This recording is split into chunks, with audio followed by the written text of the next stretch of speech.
अस्सलाम वालेकुम YouTube family, कैसे हैं आप सब। उम्मीद है आप सब खैरियत होंगे।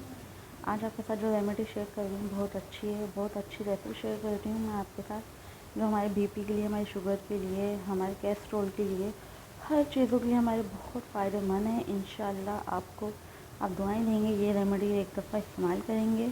इसको कैसे कब क्या करना है, चलें वीडियो को फुल वॉच करिएगा, मैं आपको बताती हूँ। ये लहसुन की ये जवें हैं, ठीक है। इसमें से मैं 2 जवें लूँगी लहसुन के, ठीक है।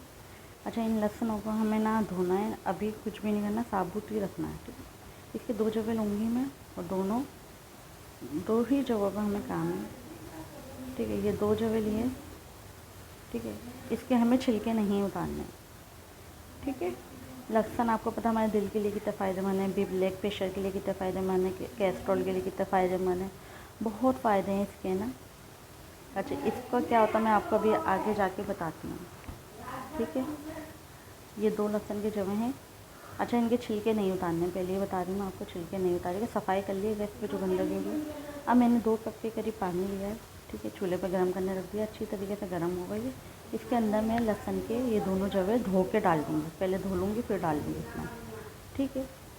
धोने का अब इनको मैं अच्छी तरीके से पहले पकने दूँगी 2 से 3 मिनट के लिए, इसको पकने दूँगी। फिर इसके अंदर मैं डालूँगी दालचीनी का टुकड़ा, कम से कम भी 2 से 3 इंच का, ठीक है।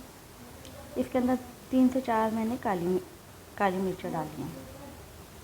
काली मिर्ची भी आपको पता हमारी हेल्थ के लिए कितने फ़ायदेमंद है, और दालचीनी का भी आपको पता है कितने फ़ायदेमंद है। इन सबको मैं पकने के बाद इन सब चीज़ों को 5 मिनट तक मैं पकने दूँगी पानी के अंदर, उबाल आ जाएगा अच्छी तरीके से। फिर मैं इनको बाहर निकाल लूँगी सारी चीज़ों को, काली मिर्चों को भी, लहसुन को भी, और दालचीनी के टुकड़े को भी, ठीक है। इन सब चीज़ों को मैं बाहर निकाल लूँगी।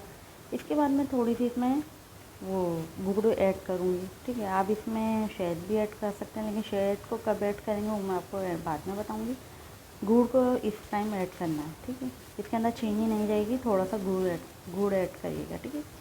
ये बन के हमारा कहवा तैयार है। ये कहवा सिर्फ आपको रात में 1 कप पीना है, ठीक है। इंशाल्लाह आपके जो भी मसले मसाइल, जिस्म के दर्द, आपके कोलेस्ट्रॉल का मसला, आपके बीपी का मसला, आपका शुगर का मसला, इससे इंशाल्लाह बहुत बेहतर होने लग जाएगा, ठीक है। अच्छा, आप जब शहद इसमें डालें तो आप पहले इसको गर्म करके सब चीज़ें बाहर निकालने के बाद इसके अंदर पानी को कहवे का हमारे कप के अंदर निकालने का 1 चम्मच शहद डालिएगा।